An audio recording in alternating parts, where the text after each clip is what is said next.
மௌனம் சம்மதத்துக்கு அறிகுறி. அப்போ நாஞ்சில் சம்பத் சொன்ன வார்த்தை accepted by the opponent party. எதிரே இருக்கிறவர்கள் அதை ஒத்துக்கொண்டார்கள். அவர்களே ஒத்துக்கொண்ட பிறகு நமக்கு என்ன மூணாவது ஆள் இதுல வேலை? நீ தமிழனுக்கு பிறந்திருந்தா நீ தமிழ்னு சொல்லணும், இல்ல மலையாளிக்கு பிறந்திருந்தா மலையாளின்னு சொல்லணும், தெலுங்குனுக்கு பிறந்தா தெலுங்குன்னு சொல்லலாம். இந்திக்காரன் அவனுக்கு பிறந்தா கூட வட இந்தியன், நேபாளி, குஜராத்தி, அவன் இவன் வந்தவன் போனவன் என்னத்தையாவது ஒன்று சொல்லு. திராவிடனும் எவனுக்கு பிறந்தவன்? நான் identical person are called Dravidians. எவனை அவன் பிறப்பை ஒரு வரையறைக்குள் கொண்டு வர முடியாதோ அவர்களே திராவிடர்கள். நீங்க நாகரிகமா பேசுனீங்கன்னா இவனுக்கு புரியாது. அதால தான் நாஞ்சில் சம்பத் இவனுக்கு நாகரிகம் தெரியாது, இவனுக்கு தெரிஞ்ச மொழியில பேசணும்னு கண்ணு இருப்பாரு. சரி, அது அவங்க ரெண்டு பேருக்குள்ள பிரச்சனை சார். இவன் குடும்பத்தை அவங்க ரொம்ப கேவலமா பேசுவாங்க, அவங்க குடும்பத்தை இவங்க ரொம்ப கேவலமா பேசுவாங்க. இது இவங்களுக்குள்ள சகஜம். அவங்க எப்பேற்பட்ட குடும்பம், பாரம்பரிய குடும்பம், அவங்கள போய் சொல்லிட்டாரு. என்னங்க இது, எனக்கு மனசு தாழலங்க, என்ன நீங்க இதுக்கு பதில் சொல்லுங்க, என்னன்னா இது அப்படின்னா மூர்த்தி கிட்ட கேட்டா மூர்த்தி நாலு கழுவி ஊத்துவாரு. இருந்தாலும் ஏற்கனவே கொஞ்சம் அசியமா பேசுவாரு, அதனால கொஞ்சம் கழுவி ஊத்துட்டோம் நாஞ்சில் சம்பத்துன்னு நீங்க கேக்குறீங்க. ஆனால் எவன் குறியாக்கப்பட்டானோ அந்த தரப்பில இருந்து ஏதாவது யாரா பத்து கேட்டேன் தெரியும் வந்துதா? அப்போ மௌனம்.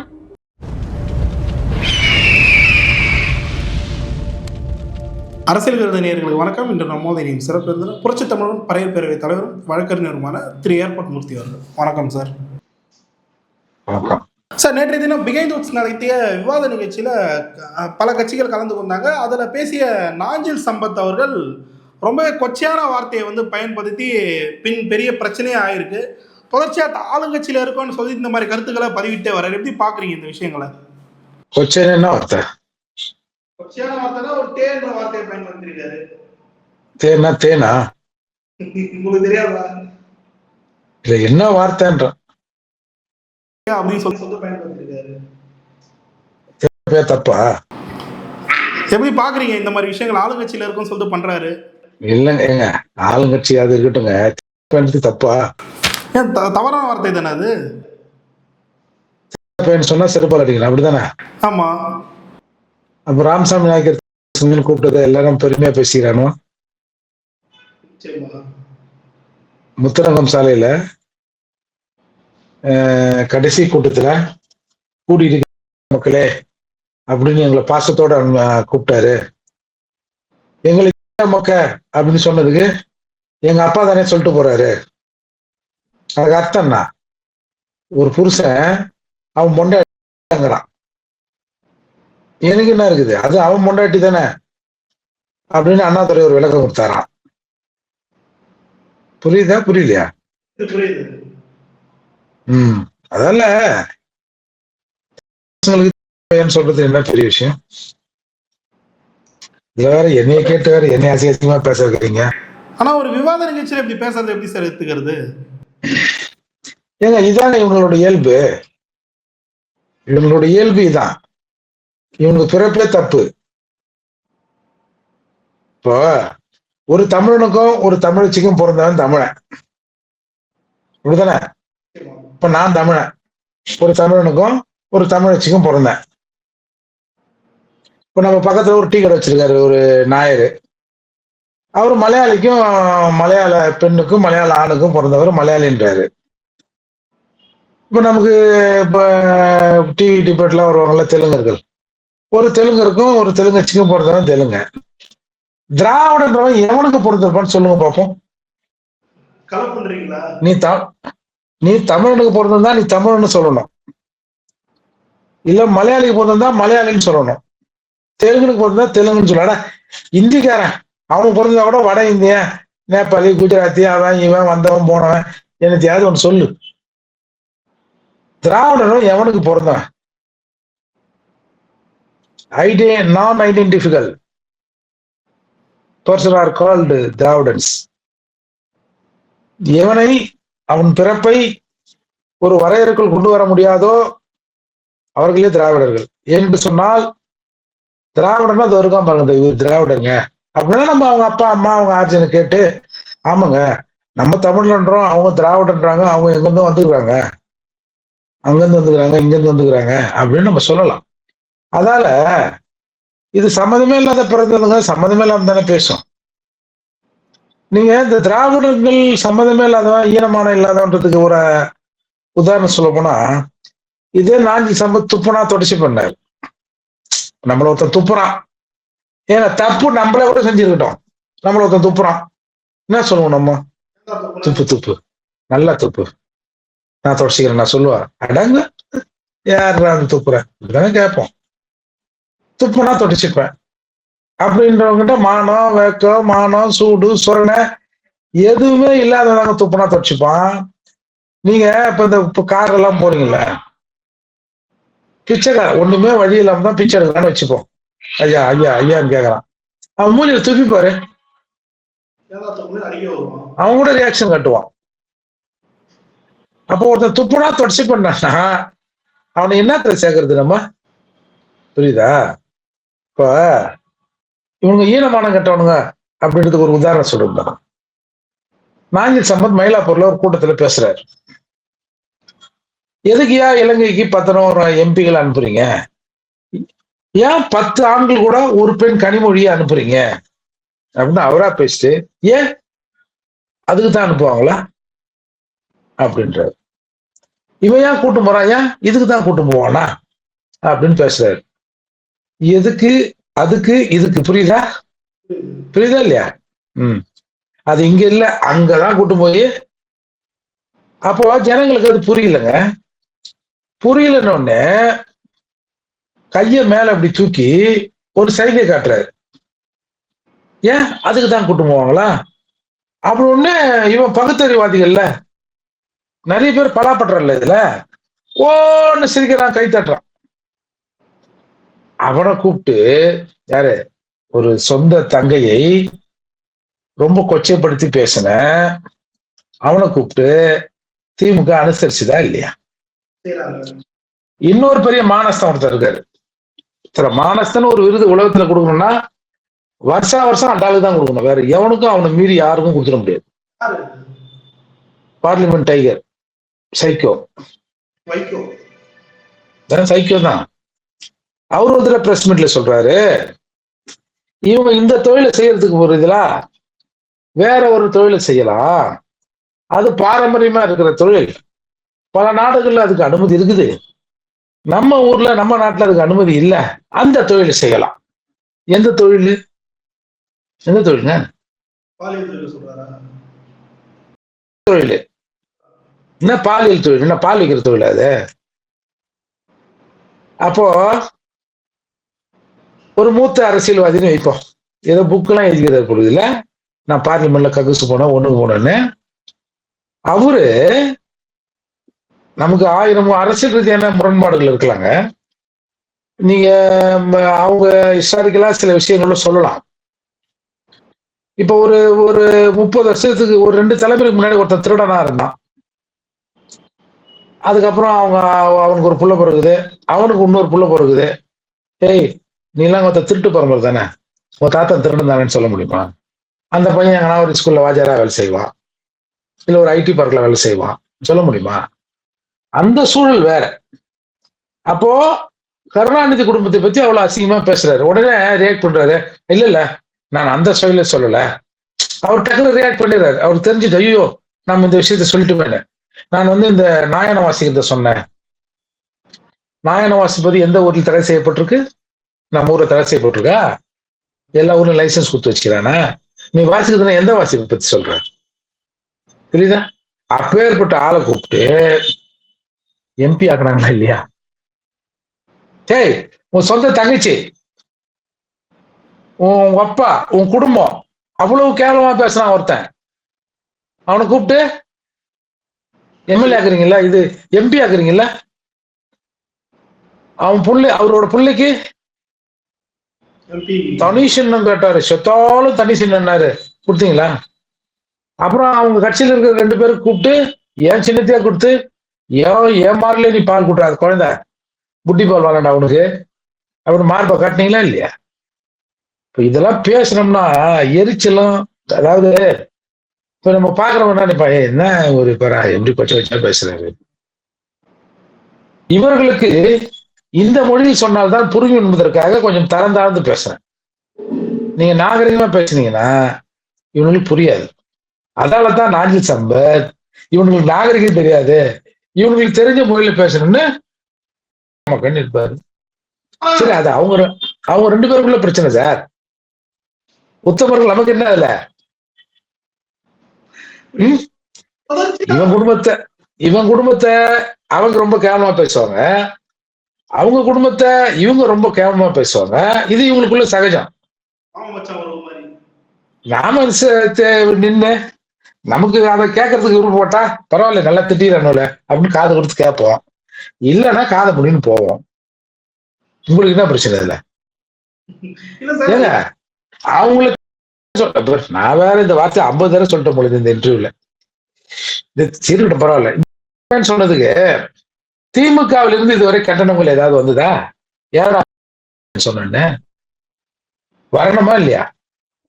சரணுக்கு வருகிற அக்கறை, சரண் கேக்குறாரு என்னங்க இது, அவங்க எப்பேற்பட்ட குடும்பம், பாரம்பரிய குடும்பம், அவங்கள போய் சொல்லிட்டாரு, என்னங்க இது, எனக்கு மனசு தாழலங்க, என்ன நீங்க இதுக்கு பதில் சொல்லுங்க, என்னன்னா இது அப்படின்னா மூர்த்தி கிட்ட கேட்டா மூர்த்தி நாலு கழுவி ஊத்துவாரு, இருந்தாலும் ஏற்கனவே கொஞ்சம் அசியமா பேசுவாரு, அதனால கொஞ்சம் கழுவி ஊத்துட்டோம் நாஞ்சில் சம்பத்துன்னு நீங்க கேக்குறீங்க. ஆனால் எவன் குறியாக்கப்பட்டானோ அந்த தரப்பில இருந்து ஏதாவது யாரா பத்து கேட்டேன் தெரியும் வந்துதா? அப்போ மௌனம் என்னது? என்ன சார்?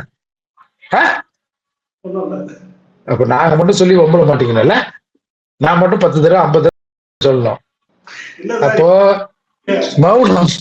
மௌனம் சம்மதத்துக்கு அறிகுறி. அப்போ நாஞ்சில் சம்பத் சொன்ன வார்த்தை accepted by the opponent party, எதிரே இருக்கிறவர்கள் அதை ஒத்துக்கொண்டார்கள். அவர்களே ஒத்துக்கொண்ட பிறகு நமக்கு என்ன மூணாவது ஆள் இதுல வேலை? ஆனா சார், இப்போ நாஞ்சில் சம்பத்துடைய சமீப கால நேர்காணலாம் பார்க்கும்போது நாம் தமிழரை குறிப்பிட்டு தாக்குறாரு, சீமானோட ரொம்ப கொச்சையா பேசுறாரு. அது பண்ண வேண்டிய தேவையே, ஏன்னா ஆட்சியில இல்ல, அவங்கள ஏன் டார்கெட் பண்ணணும்? சோறு தான், வயிறு தான். இப்போ உங்ககிட்ட ஏன்னா ஒரு ஏன்னா ஒரு லட்சக்கணக்கில் இருக்குதா, ஒரு கோடி ரூபா இருக்குதா சொல்லுங்க. சரணம் மாதிரி ஒரு ஆள் இல்லையா? என்ன இன்டர்வியூ தெரியுமா? ஒபாமாவே கூப்பிட்டாரு சரண. இப்ப யார் ட்ரம்ப் கூப்பிட்டாரு. பிளைட்ல போறது கொஞ்சம் அலர்ஜின்னு சரண் வரான்ட்டாரு. அப்படின்னு நாஞ்சில் சம்பத் வாயால் சொல்ல வைக்கிறேன். பணம் அது என்ன ரேஞ்சுனா அது உங்க வெயிட்டேஜை பொறுத்து, இப்ப ஏற்கனவே இருக்கிற இடத்த பொறுத்து. இவனே 4 வேளை பிரியாணி போட்டுங்கிறான், அப்புறம் நீ 4 வேளை பிரியாணி பிளஸ் அது கொஞ்சம், அதாவது இருக்கிற நிலையை விட்டு கொஞ்சம் உயர்த்தி நீங்க பண்ணீங்கன்னா நான் மரியாதைக்குரிய நாஞ்சில் சம்பத் அவர்களை உங்களுக்கு சாதகமாக கூட பேச வைக்கிறேன். பணம் இருக்கா? ஊர்ல சொத்துக்கு தெரிஞ்சா வித்துருவாங்க. ஏங்க நாஞ்சில் சம்பத்ன்ற ஒரு பெரிய பேச்சாளரு, உலகம் முழுவதும் அறியப்பட்டவர், துப்புனா தொடச்சிக்கிட்டு போற ஆளை பார்த்திருக்கீங்களா? அப்பேற்பட்ட ஆளா உங்களை வாழ்த்தி பேச வைக்கிறீங்க.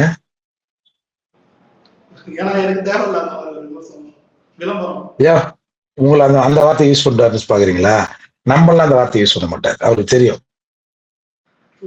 யாருக்கு அந்த வார்த்தையை பயன்படுத்தணும் அப்படின்னு அவருக்கு தெரியும் இல்ல. அதனால நீங்க ஒன்றும் பயப்படாதீங்க சார். குறிப்பா இப்போ தாவேக்கா இன்னொரு திமுகவா பரிணாமம் அடைஞ்சிருக்கு அப்படின்ற ஒரு விஷயத்த சொல்றாங்க. இப்போ இந்த மாதிரி நாஞ்சில் சம்பத் அவர்களோட பேச்சா இருக்கட்டும், ஊடகங்களை வச்சு ஒரு கட்டமைப்பை ஏற்படுத்தாகட்டும், அதை எப்படி பாக்குறீங்க நீங்க? இல்ல, அவங்க இப்பதான் புதுசா கத்துக்கிறாங்க. இன்னும் கொஞ்சம் கத்துக்கினா இதை விட கேவலமா இருப்பாங்க. ஆமா,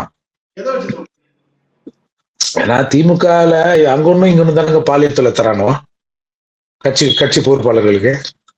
அதை கூட்டு போட்டான், இதை உஷார் பண்ணிட்டான், அதை அங்க ரூம் போட்டான், இதுக்கு இந்த இது நீங்க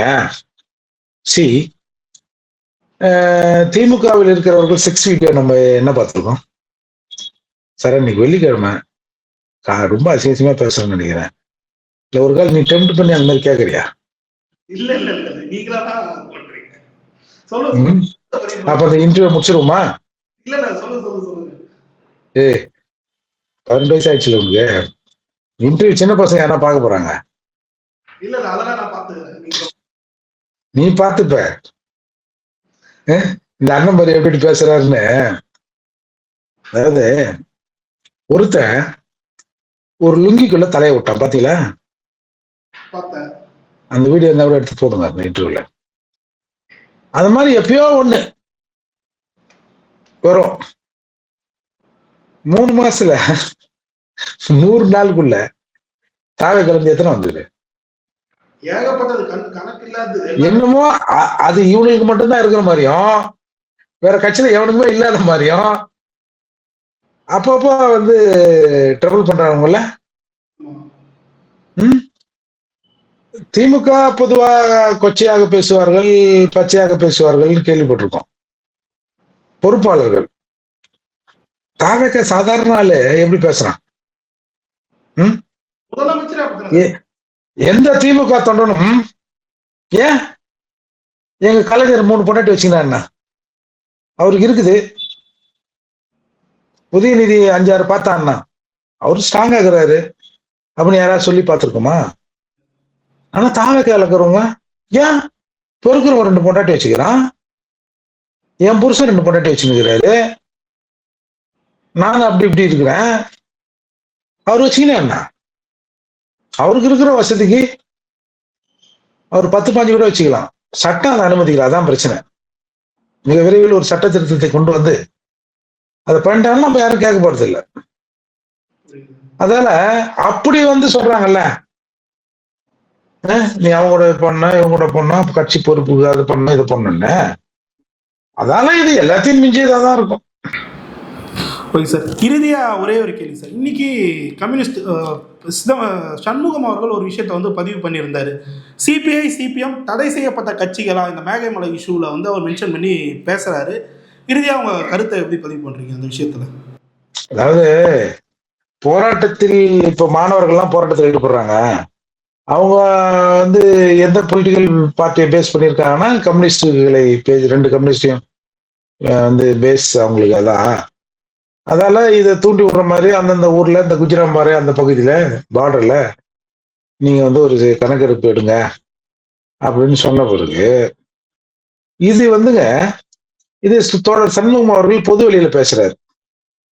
இப்ப நான் இப்ப காலைல கிளம்பிட்டு எங்க போயிருப்பேன், எங்கேயாவது ஒரு ஆபீஸுக்கு போயிருப்பேன், இல்லை யாராவது நண்பர்கள் பார்க்க போவேன், நான் லஞ்ச் எங்கன்னா போய் சாப்பிப்பேன், ஏதாவது யூடியூப் சேனல்ல ரொம்ப வற்புறுத்தி கூப்பிட்டா போய் ஒரு 10 நிமிஷம் 4 மணி நேரம் பேசிட்டு, ஏன்னா இதை நீங்க பேசினா தானே இதுக்கு சரியா இருக்குன்னா தான் போறது. பழைய மாதிரி நிறைய இடத்துல இப்ப பேசுறது இல்லைன்னு வச்சுங்களேன். இப்ப நீங்க இந்த கேள்வி என்கிட்ட கேட்குறீங்க. இப்ப நான் சட்டமன்றத்துக்கு போற ஆளா தான் என்ன பண்ணிருப்பேன்? இப்ப இருப்பா சட்டமன்றம் போற ஆளா தான் நான் என்ன சொல்லியிருப்பேன்? ஏன்பா இருப்பா நீ சட்டமன்றம் போறேன் அங்க வச்சு கேட்கறேன்பா, இதுதான் நியாயம். 2 4 பேர் இருக்கிறீங்களா, என்னையா வச்சுருக்கிறீங்க வாயில? கேட்க வருதா இல்ல இந்த கம்யூனிஸ்ட்காரன்ல? ஏன்னா உங்க கட்சியில் இருக்கிறவன வந்து இது என்னமோ நக்சல் பாரி இயக்கம் மாதிரியும் போய் உங்களை வந்து ஷேடோ போட்டு உங்களை எடுக்கிறான், டீட்டெயில் எடுக்கிறான். சட்டமன்றத்துல கேட்கணுமா இல்லையா? தருதலைங்களா? கேட்கணுமா இல்லையா? அப்ப உங்களையே இவ்வளவு அட்ராசிட்டி பண்ணா அப்ப சாதாரணமா என்ன பண்ணுவான்? ஒரு மாணவன் தன்னுடைய ஆதரத்தை ஒரு போராட்டமா வெளிப்படுத்துறான், அவன் எந்த கட்சி பேக்ரவுண்டும் இல்லைன்னு வச்சுக்கோ, அவன் கதி என்ன அப்படின்னு நீ போய் கேட்கணுமா இல்லையா? எவனாவது எதுன்னு கேட்டான்? அந்த 4 பேருக்குறான்ல, கம்யூனிஸ்டுகள் என்ன எப்படி செய்யறாங்களோ அதே மாதிரி நாங்களும் செய்வோம் அப்படின்னு வாயாச்சின்னு சொன்னீங்கல்ல, இன்னும் 2 பேரு அவங்களாவது கேட்டாங்களா? 6 பேர் இருக்கான். 6 பேர்ல ஒரு அனாதை பையன் யாராவது இல்ல மாண்புமிகு எம்எல்ஏக்கள் யாராவது ஒருத்தர் தன் திருவாய் மலர்ந்து இந்த கேள்வியை சட்டமன்றத்தில் எழுப்பினார்களா? போடாமான கட்ட போயில மத்த இன்னமும் நீங்க எல்லாம் கம்யூனிஸ்ட் சொல்லி வெளியே தெரியாதீங்க. நீங்க எல்லாம் வந்து எப்பயோ கார்பரேட் ஆயிட்டீங்க. எப்போ 10 கோடி 5 கோடி வாங்கி அமுக்குறீங்களோ, ஏன்னா ஏன் டிஎம்கே கூட காசு வாங்கினவன் இதுல சோபாவில் என்னடா இருந்தது வாங்கினீங்களா இல்ல சொல்லு. தீர்மானம் தெரிஞ்சாகும். நீ வாங்காம இருந்திருந்தா என்ன குதி வச்சிருப்ப. இப்ப அரசியல்வாதிகள் சரே என்ன புடிங்க நீ எனக்கு ஓட்டு போட்ட திட்டு வாங்கி தானே ஓட்டு போட்ட, கேள்வி கேட்கிறேன் போ அப்படின்றான்ல. அப்ப அந்த மாதிரி தானே நீ யாரும் கேட்டீங்கன்னா ஆதரவு கொடுத்து காய்ச்சல் ஆகிட்டே இருக்கும், பெரிய மயில் மாதிரி வந்து பேசுறீங்க அப்படின்னு கேட்டுருவாங்க சார். தாவேக்கால இந்த மயில்கெல்லாம் யூஸ் பண்றதுல அவங்க பயப்பட மாட்டாங்கன்னா அவங்களுக்கு தெரியாது, இயல்பா கேட்டுருவாங்க. கேட்க சொல்லுங்க பார்ப்போம். சண்முகத்தோட வந்து இப்ப கூட்டத்தொடர் இன்னும் 10-15 நாள் இருக்குதுல்ல, 10 நாள் இருக்கு நினைக்கிறேன். சட்டமன்றத்தை எப்படி சொல்லுங்க, எப்படி எங்களை வந்து இந்த மாதிரி நக்சல் வேட்ட மாதிரி நீங்க தேடலாம் ஊருக்குள்ள வந்து கேட்க சொல்லுங்க. அதாவது ஒவ்வொரு குடிமகனுக்கும் அவருடைய எண்ணத்தை வெளிப்படுத்துறதுக்கு எக்ஸ்பிரஸ் பண்றதுக்கு இந்திய அரசியல் சட்டம் அடிப்படை உரிமைகளை வழங்கி இருக்குது. நாடா இதுன்னா அது சுடுகாடா கேட்க சொல்ல பார்ப்போம். கேட்டு என்கிட்ட வந்து கேளுங்க, நான் போயிட்டு சொல்றேன்.